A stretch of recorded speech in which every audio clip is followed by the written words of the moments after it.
The trick to disappearing was simple. You kept your eyes low, your steps soft, and your face empty of anything that might make someone want to look twice. Simone Brooks had perfected this trick over 3 years, 2 months, and 11 days. She knew the exact number because she had counted every single one. The Viper's den sat 4 floors beneath a luxury hotel that no one could afford and no one asked questions about. There were no windows underground, no clocks on the walls, just low amber lighting that turned every face golden and every shadow deep, and the constant, quiet hum of men with too much money deciding what to do with it. The air always smelled the same, expensive cologne, Cuban tobacco, and something colder underneath. Something that had no name, but that Simone recognized the way you recognize the smell of rain before it falls. She had learned the den's rhythms the way she once learned balance sheets. Methodically. Completely. Table for always ordered the scotch before the menu arrived. The corner booth needed its water glass refilled every 8 minutes without being asked. The bartender, Marcus, clicked his ring against the counter twice when a guest's mood shifted from relaxed to dangerous. A private signal she had decoded in her first week without him ever explaining it. She was good at reading things other people missed. That was the gift that had built her career once. It was also the gift that had destroyed it. She moved through the room now with the quiet efficiency of someone who had worked very hard to have no personality at all. White shirt pressed flat, black vest buttoned straight, hair pinned back so tight it pulled at her temples. She refilled glasses and removed plates and responded to every summons with a yes. Sir, so smooth and empty it left no impression. She was furniture. She was wallpaper. She was a function, not a person. That was exactly how she needed it. The private dining room at the back of the den, the room they called the Iron Room because its walls were actually lined with dark steel panels, was reserved for meetings that never appeared on any calendar. Simone had served that room 43 times. She had witnessed conversations that would have made front-page news, and she had carried every secret out of that room sealed behind her teeth like stones. She was carrying a fresh carafe of water toward table 2 when the front doors opened. The room changed before she even looked up. She felt it first, a subtle pulling of attention, the way every person in a space unconsciously adjusts when something significant enters it. Conversations dropped half a volume. Postures straightened. Even Marcus went still behind the bar, his polishing cloth paused mid-circle on a glass. Simone looked up. Choi Sung-min walked like a man who had never once considered that a room might not welcome him. He was not the tallest person present, and he wore no jewelry.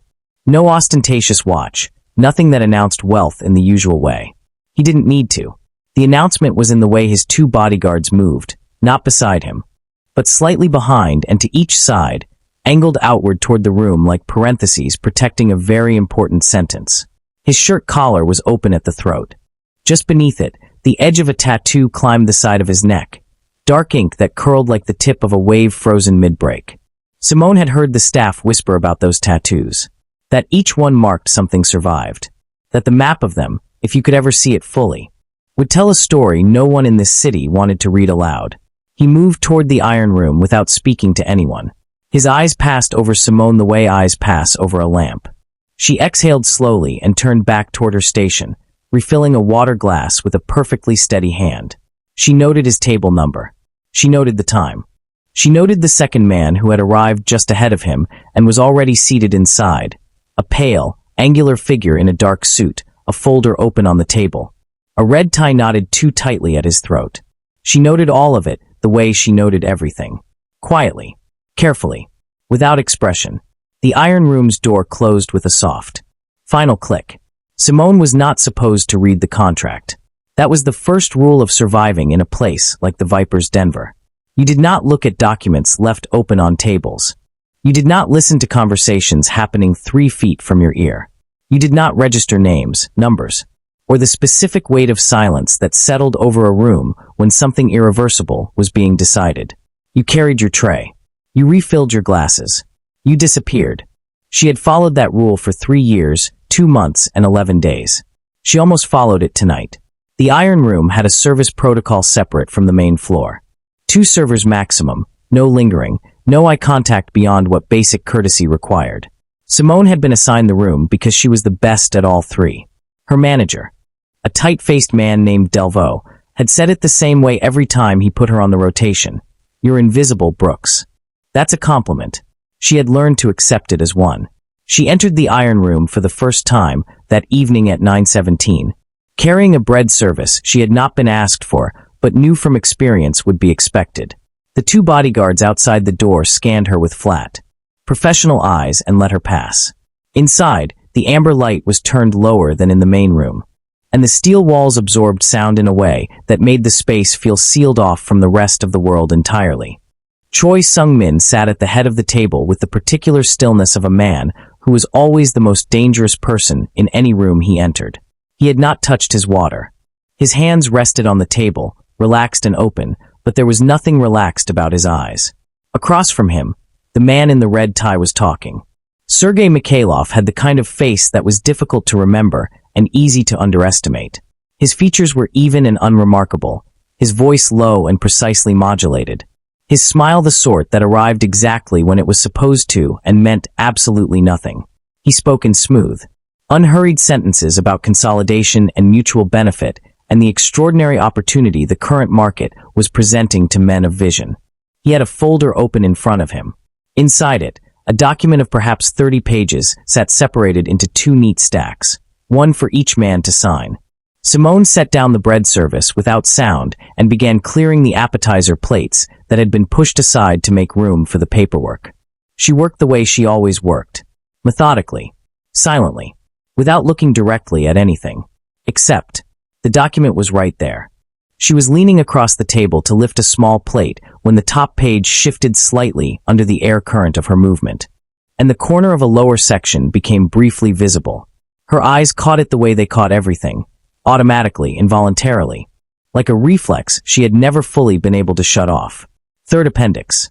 Asset transfer conditions. Subclause 7b. She straightened up and moved toward the door.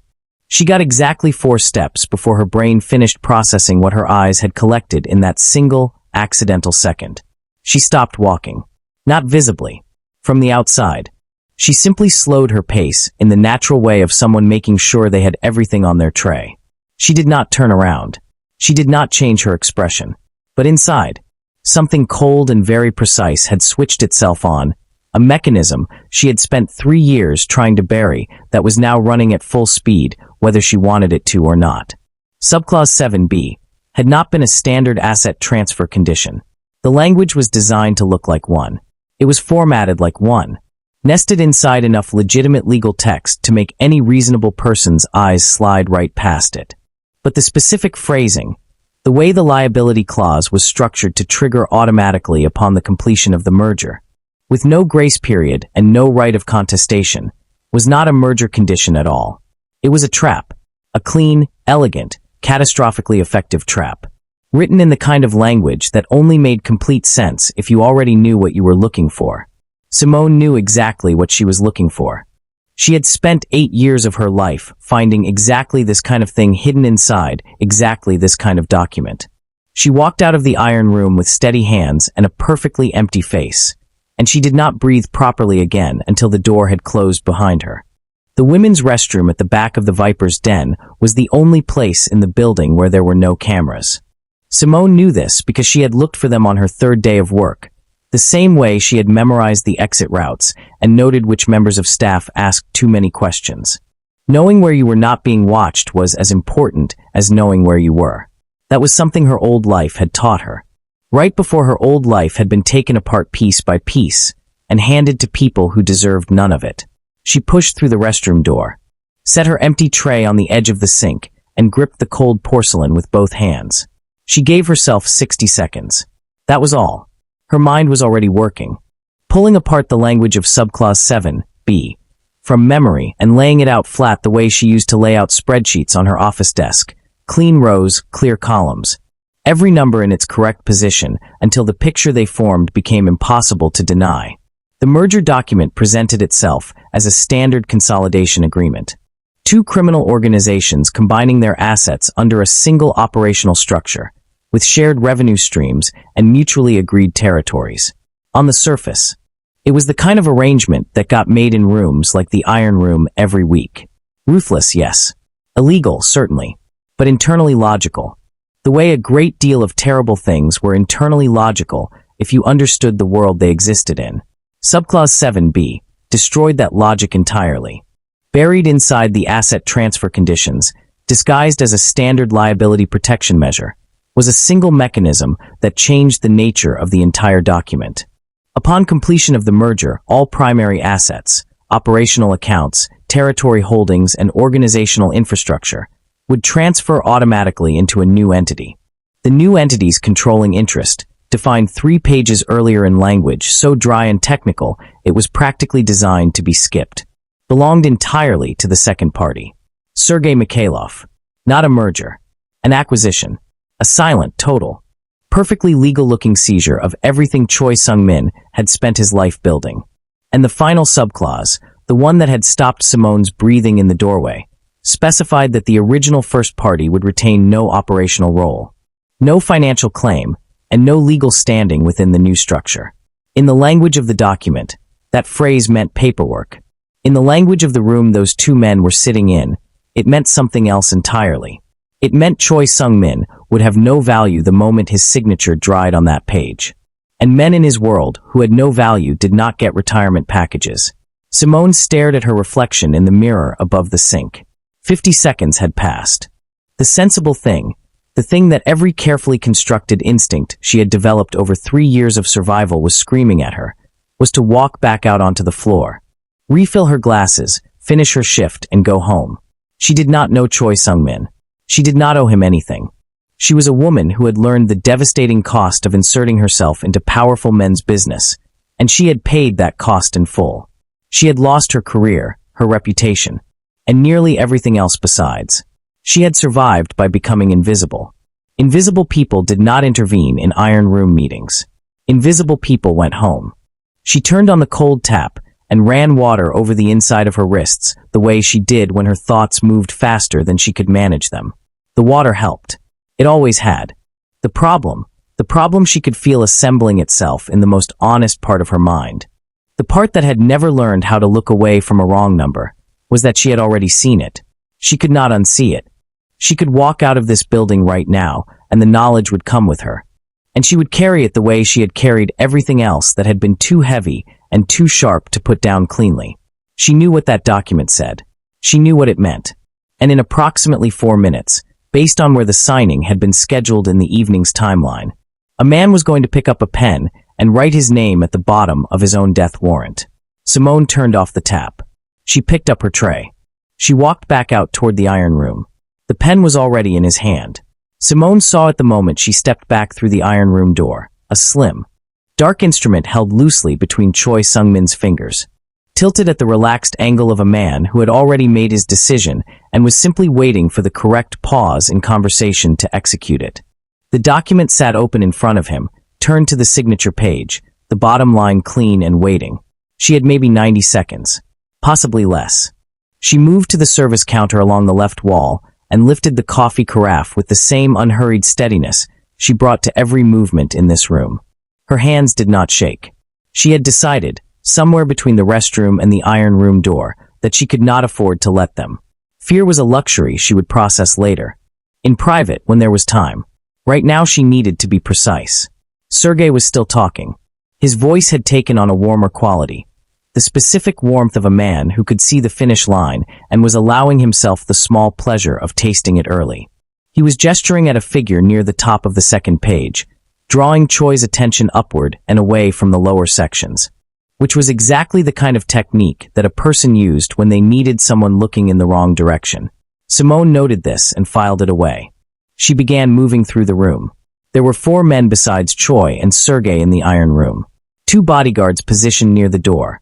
One Simone knew as Park, broad-shouldered and fast-eyed, the other newer and unnamed in her mental register, but clearly cut from the same careful, watchful cloth.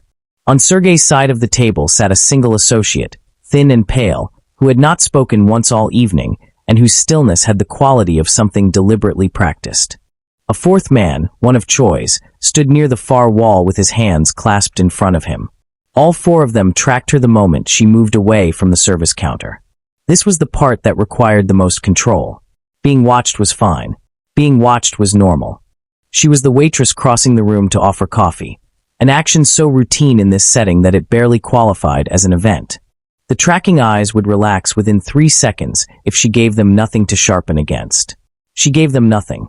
She approached the table from Choi's left side, which was the natural service angle and the only position that would place the carafe directly above the open document. Her path required her to pass within 2 feet of Park, who watched her with the flat professional attention of a man whose entire job was noticing things that were slightly wrong. She kept everything exactly right. "Coffee." "Sir," she said, addressing the table at large, her voice carrying the same empty courtesy it always carried. Nobody responded. Nobody needed to.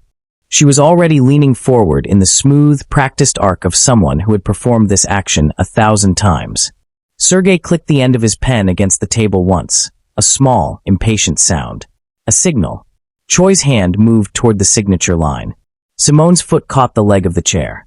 Not the whole foot, just the outer edge of her left shoe, applied with exactly enough pressure to redirect her forward momentum in a way that looked completely accidental and was anything but.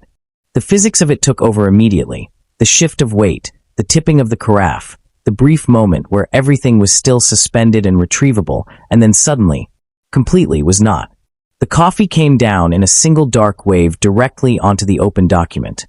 The reaction was instantaneous and total. Choi lurched backward. Sergei's chair scraped hard against the floor as he stood. The pale associate grabbed for the second copy of the document on pure reflex.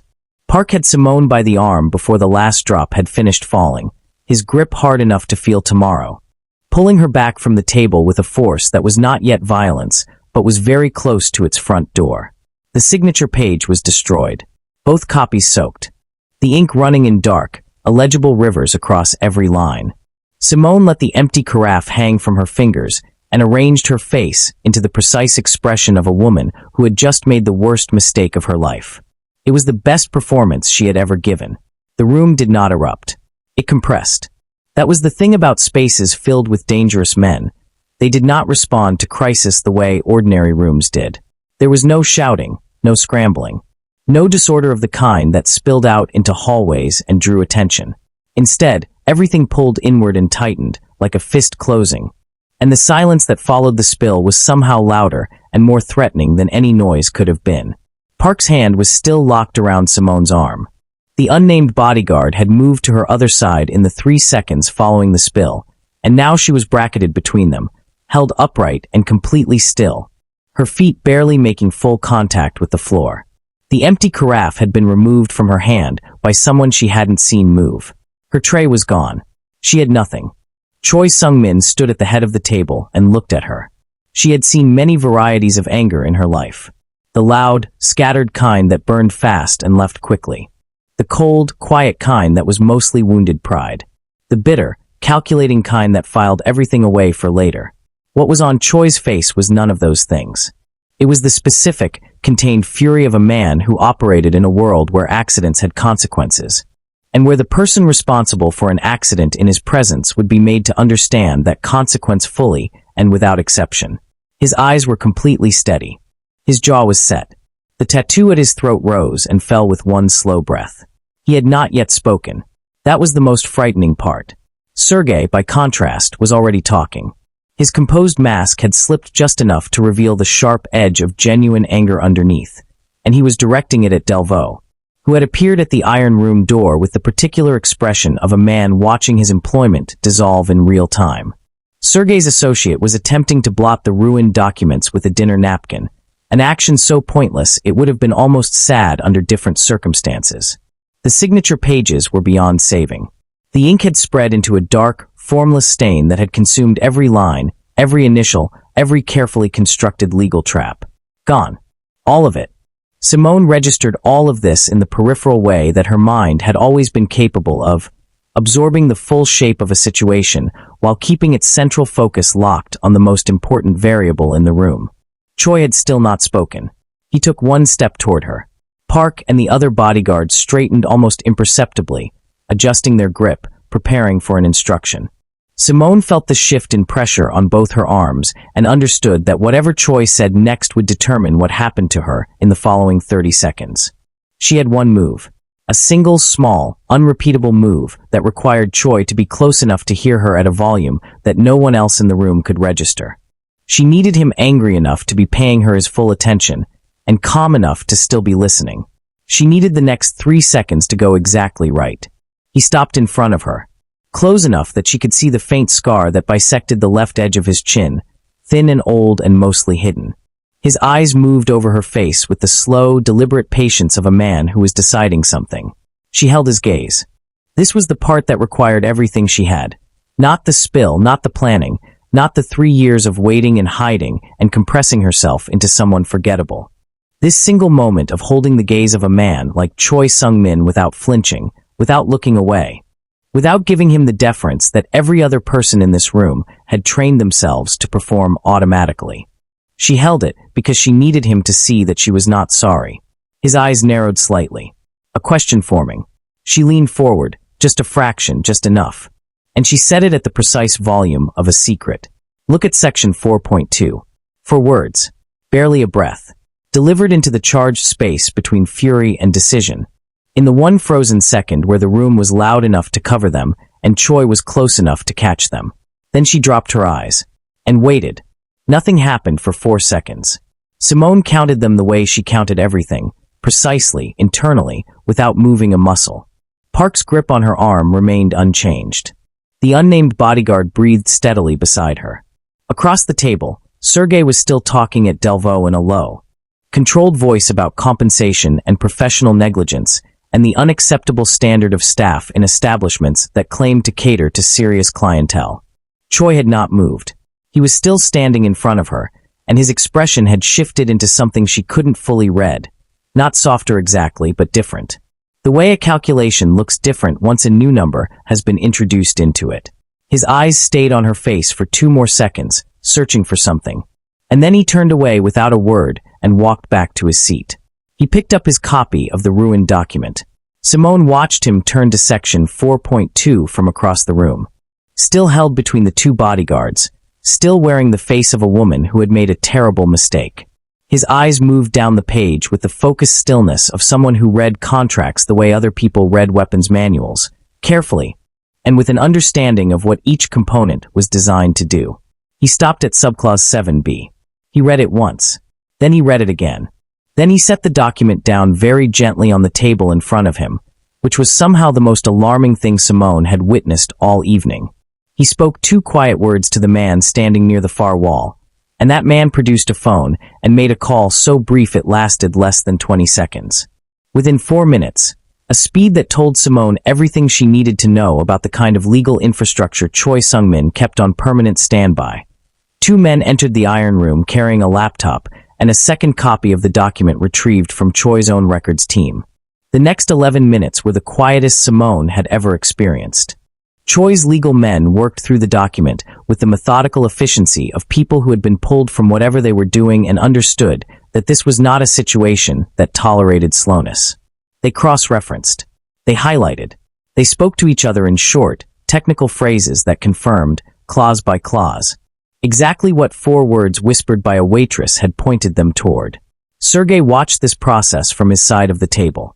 His composure, which had been so complete and so finely maintained throughout the entire evening, began to develop cracks the way ice develops cracks, not all at once, but in a spreading pattern that started small and became impossible to ignore. His shoulders, which had been perfectly level all night, rose slightly. His fingers, previously relaxed and open on the table, drew together. The smile that had been his primary instrument all evening made one last appearance and then retired permanently from his face. He said carefully that there had clearly been a misunderstanding about the language in the appendix, and that his legal team could clarify the intent of the clause at a rescheduled meeting. Nobody in the room responded to this. One of Choi's legal men turned the laptop to face his employer and pointed at a specific line. Choi looked at it. He nodded once slowly, in the manner of a person confirming something they had already understood but needed to see documented. Then he looked up at Sergei. The shift in the room was not loud. It was not dramatic.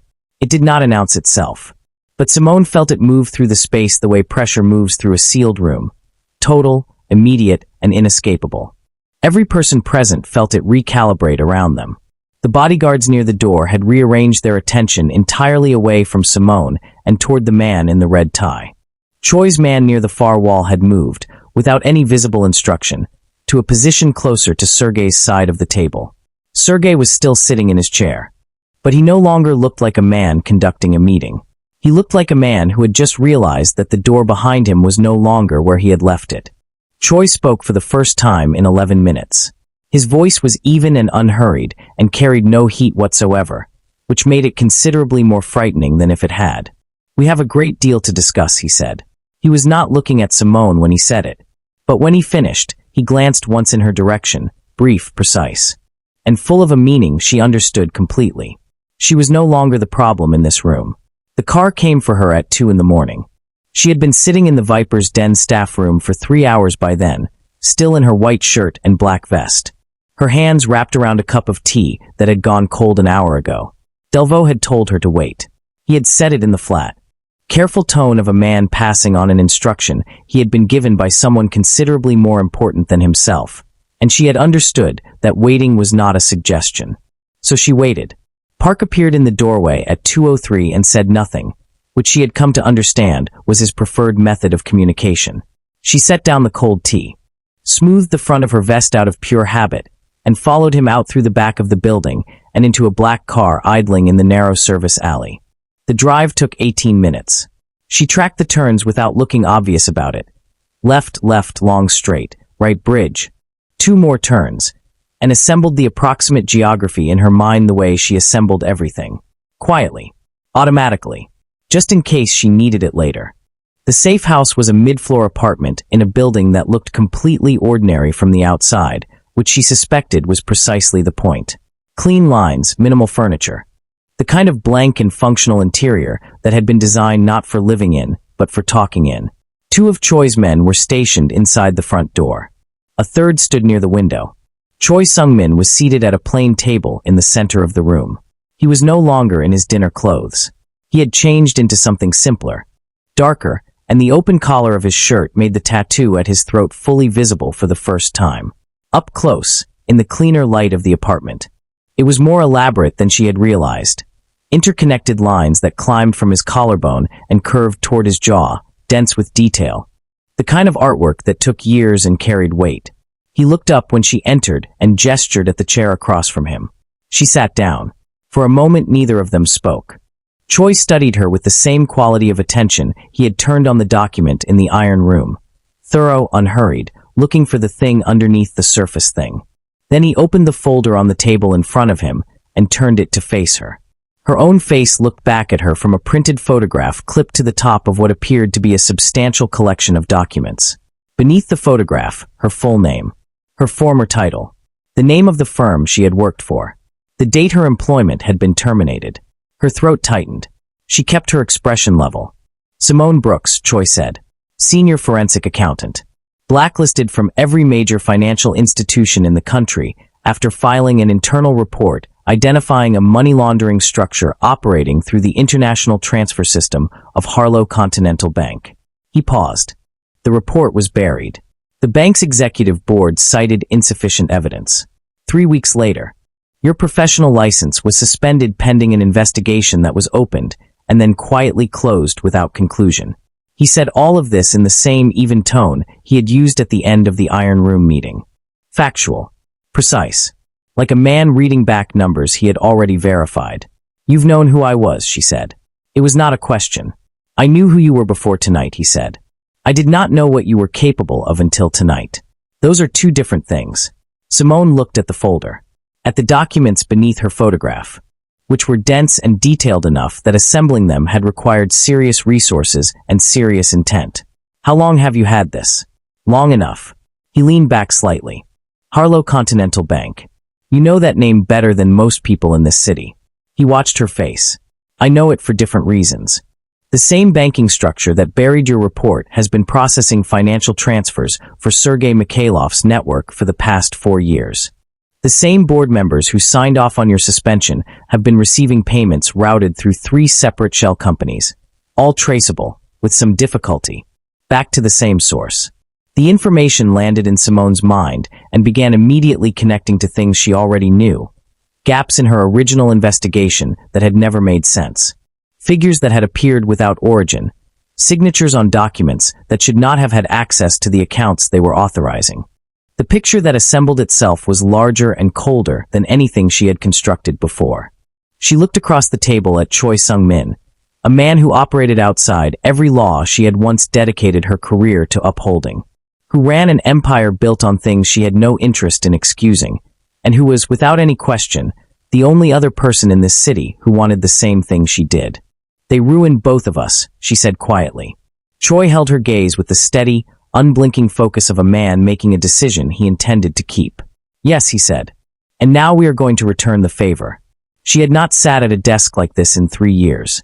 It was a long table, clean and wide, set up in a secure room 2 floors above the safe house where she and Choi had first spoken, 4 monitors arranged in a row, 2 laptops running separate encrypted networks, a dedicated hard drive for storage, air-gapped from everything else, which had been her specific request and had been fulfilled within 6 hours of her making it. Beside the monitors, a fresh legal pad, 3 pens, and a cup of coffee that was actually hot. Small details.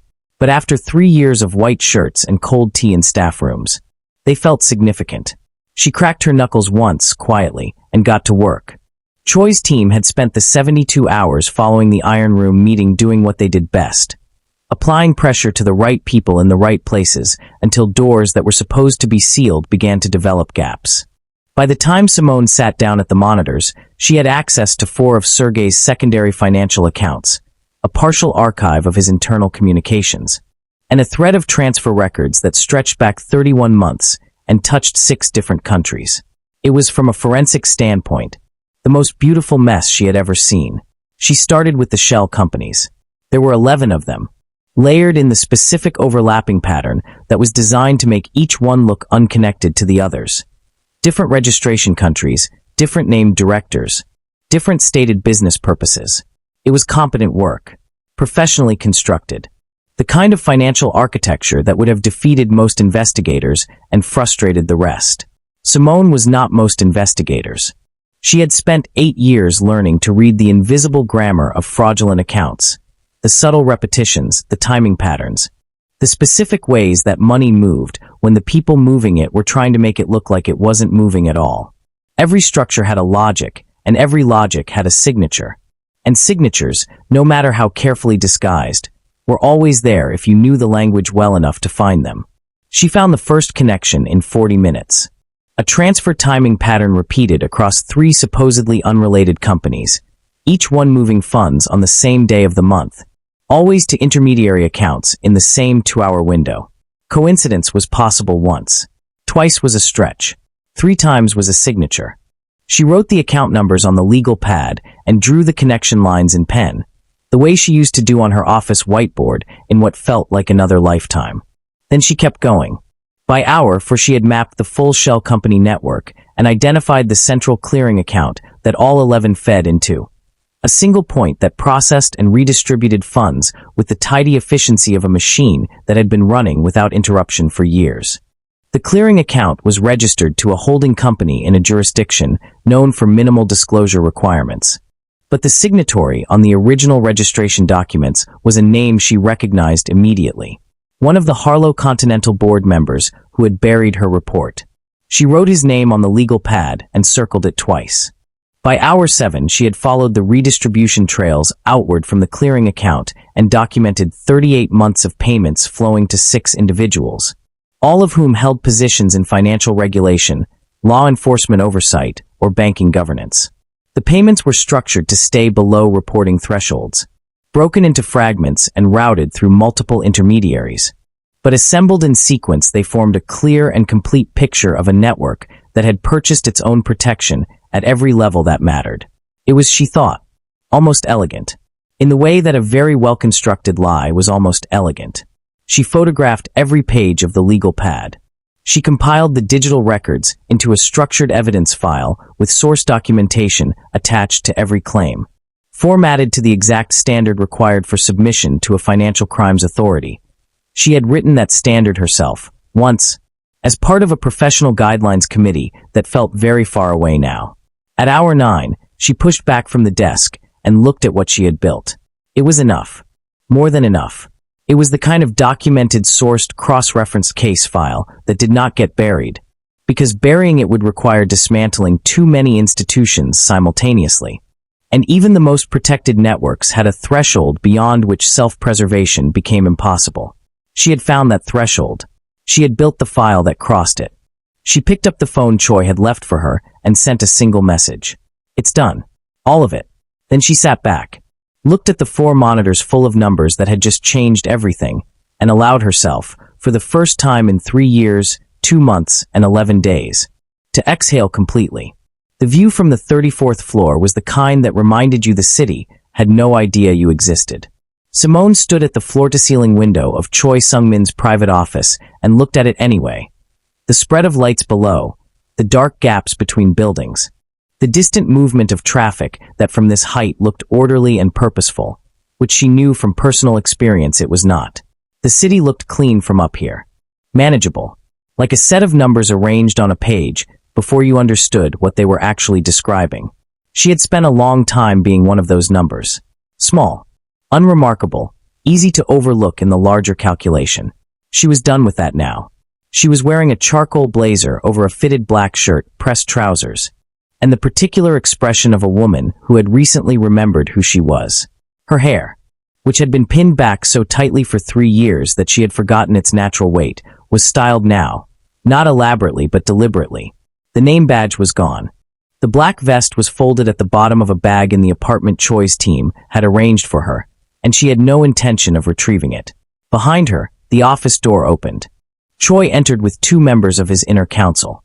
Men she had learned by name and function over the past 2 weeks, during which she had sat in on 6 meetings, reviewed 14 contracts, and identified 3 additional financial irregularities in partnerships that had previously been considered settled and secure.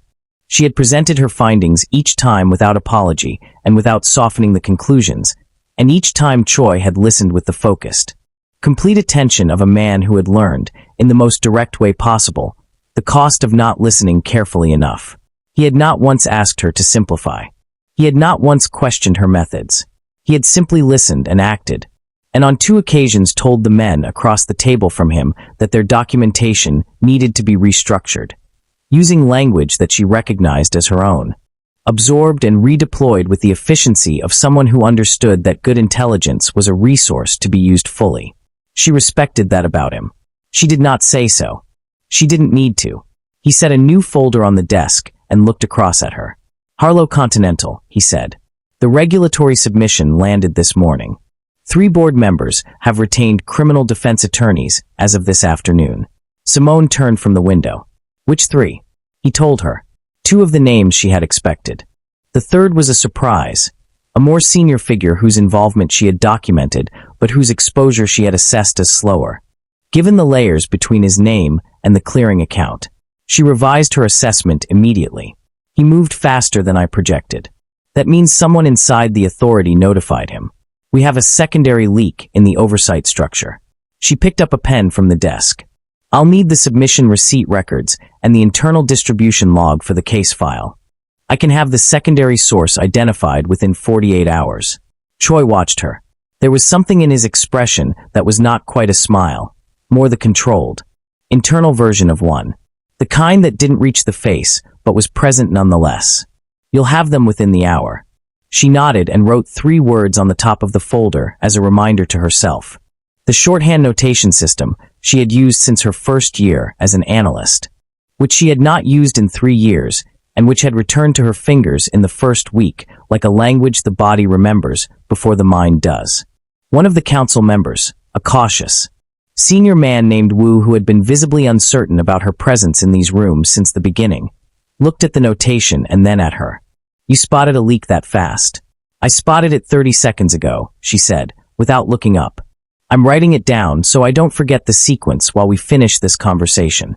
Wu said nothing further. She had noticed him adjusting his assessments of her incrementally over the past 2 weeks. The way people adjusted to things that initially seemed improbable but kept being proven correct.